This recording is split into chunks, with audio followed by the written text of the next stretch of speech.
Hello friends, good morning. तो आज हम पढ़ने जा रहे हैं वेदों की शाखाएं। पिछले लेक्चर में हमने पढ़ा था वेद के बारे में, है ना। ऋग्वेद, यजुर्वेद, सामवेद, अथर्ववेद, इसके बारे में हमने जाना था। जो बच्चे उस वीडियो को न देख पाए हों वो पीछे जाके उसको देख लें। अगर आप कहेंगे तो डिस्क्रिप्शन में हम लिंक डाल देंगे, है ना, वहाँ से आप क्लिक करके उसको देख पाएंगे तो ज़्यादा समझ में आएगा जब आप वेद के बारे में जानेंगे। और उसके बाद फिर वेद की शाखाएं। अब वेद की शाखाएं महत्वपूर्ण क्यों हैं? तो ये वैदिक अध्ययन और विभिन्न जो वेद की व्याख्या है उससे जुड़े जो तथ्य हैं उसका प्रतिनिधित्व करती हैं। क्या? वेद की शाखाएं। तो हम वेद की शाखाओं के बारे में जानेंगे, है ना। तो चलते हैं। तो वेद की सबसे पहले हमारा क्या आता है? ऋग्वेद आता है। क्या आता है? ऋग्वेद। अब ऋग्वेद की एकमात्र जीवित शाखा, ऋग्वेद की एकमात्र जीवित शाखा बची हुई है। कौन सी? शाकल। कौन सी शाखा है? शाकल। तो ऋग्वेद की एकमात्र जीवित शाखा कौन सी है? शाकल शाखा। एकमात्र जीवित शाखा शाकल शाखा, ठीक है। तो ऋग्वेद की एकमात्र शाखा हो गई शाकल शाखा। अब हमारा दूसरा वेद आता है। कौन सा वेद है? यजुर्वेद। तो दोस्तों देखिएगा कि यजुर्वेद जो है, यजुर्वेद को मैंने पहले ही पढ़ाया था कि ये दो भागों में बटा हुआ है ना। इसके दो भाग है। कौन सा? शुक्ल यजुर्वेद और कृष्ण यजुर्वेद। शुक्ल यजुर्वेद और कृष्ण यजुर्वेद, है ना। शुक्ल यजुर्वेद और कृष्ण यजुर्वेद। अब इस शुक्ल यजुर्वेद की दो शाखाएं कौन सी हो गई आपकी? इसकी दो शाखाएं हैं। एक शाखा का नाम है मध्यान्दिन। एक शाखा का नाम मध्यान्दिन है। दूसरी शाखा हमारी शाखा है काण्व। कौन सी शाखा है? काण्व। एक है मध्यान्दिन और एक है काण्व। कौन सी? मध्यान्दिन और काण्व। अब मध्यान्दिन और काण्व, इन्हीं दो शाखाओं में क्या होता है? वाजसनेयी संहिता का पाठ किया जाता है बच्चों। इन्हीं दोनों शाखाओं में, मध्यान्दिन और काण्व में क्या होता है? वाजसनेयी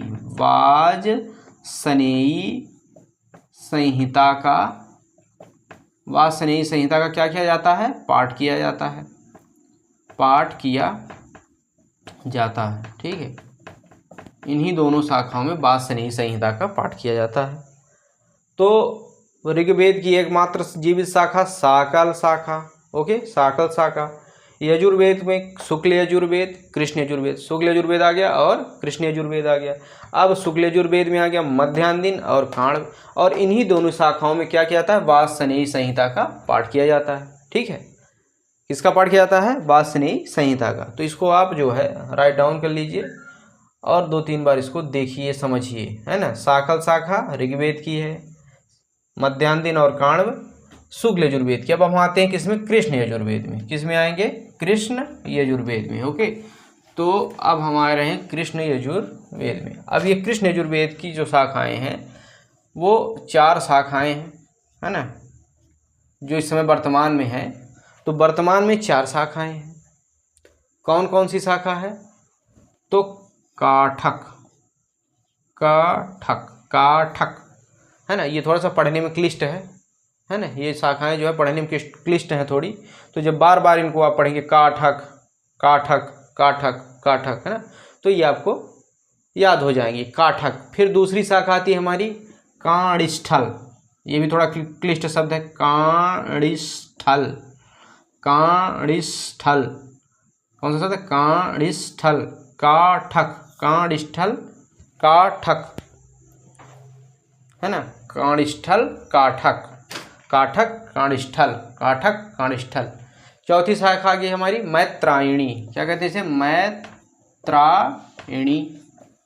मैत्रायणी। कौन सी है? मैत्रायणी, है ना। ये शाखा है। कौन शाखा है? मैत्रायणी कहें या इणी कहें, है ना। मैत्रायणी। चौथी शाखा मैत्रायणी। तीसरी शाखा मैत्रायणी। और फिर हो गई हमारी तैत्तरीय। तो काठक, काणिष्ठल, मैत्रायणी और तैत्तरीय हमारी ये 4 शाखाएं किसके अंतर्गत आती हैं? कृष्ण यजुर्वेद के अंतर्गत आती हैं। शुक्ल यजुर्वेद के अंतर्गत मध्यान्ह और काण्व, मध्यान्ह और काण्व। ये कृष्ण यजुर्वेद के अंदर काठक, काणिष्ठल, मैत्रायणी और तैत्तिरीय, ओके, और तैत्तिरीय, ठीक है। अब हमारा आता है अगला वेद सामवेद। तो अब हम सामवेद की शाखाओं के बारे में जानेंगे, ठीक है। तो ये हमारा अगला वेद आ गया सामवेद, ओके। तो ऋग्वेद की मैंने कौन सी शाखा बताई थी, एकमात्र जीवित शाखा, सबको याद हो गया, साकल। कौन सी, साकल, साकल, ठीक है।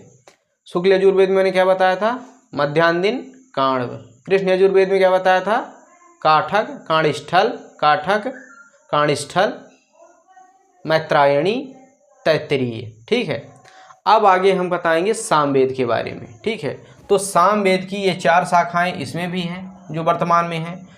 तो पहली शाखा कौन सी है, कौथुम।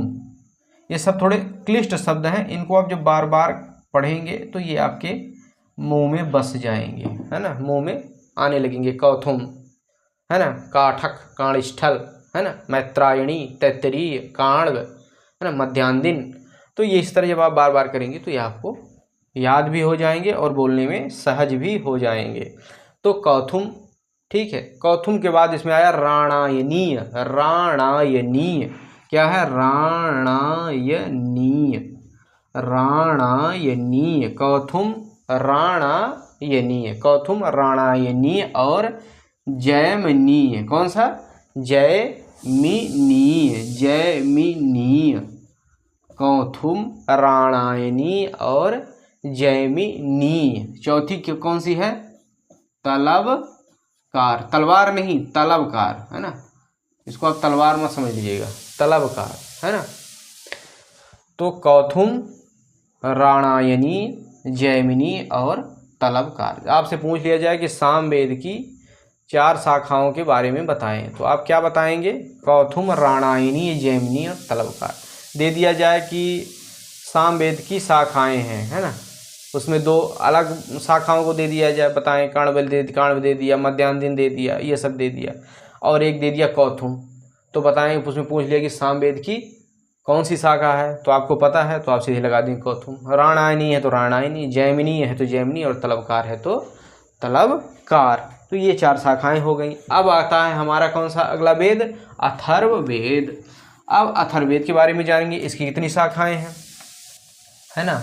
अथर्वा ऋषि द्वारा रचित यह वेद अथर्ववेद, है ना, अथर्ववेद।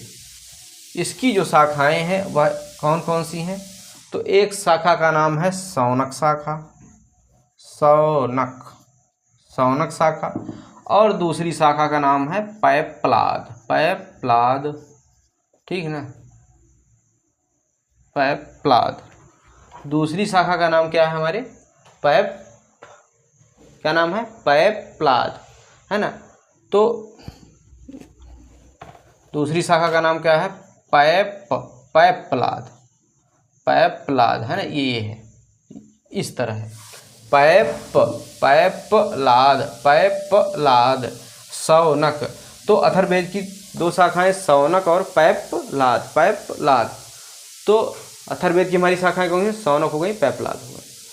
तो आज हमने क्या पढ़ा, वेदों की शाखाएं, है ना, ये भी जरूरी क्वेश्चन में है ना। तो ये आते हैं कभी न कभी, जो है हिस्ट्री के पार्ट में ये आ जाते हैं, तो इनको जानना बहुत ज़रूरी था। अब कौन कौन से ऋग्वेद की एकमात्र जीवित शाखा हमने जाना, साकल शाखा। फिर यजुर्वेद में जाना शुक्ल यजुर्वेद, कृष्ण यजुर्वेद। शुक्ल यजुर्वेद में जाना मध्यान्ह काण्व, है ना, और कृष्ण यजुर्वेद में हमने जाना काणक, काणिष्ठल, मैत्रायणी और तैत्तिरीय। इसके बाद हमारे सामवेद में हमने क्या जाना, कौथुम, राणायनीय, जैमिनी, तलवकार, और इसके बाद हमारे अथर्ववेद में तो शौनक और पैप्लाद। तो ये हमारा कंप्लीट हो गया वेदों की शाखाएं, ठीक है। अब अगले हम लेक्चर में पढ़ेंगे ब्राह्मण, अरण्यक और उपनिषद के बारे में। तो इसी तरह हमारे साथ बने रहिए और इस ज्ञान को लेते रहिए और अपना ज्ञान बढ़ाते रहिए।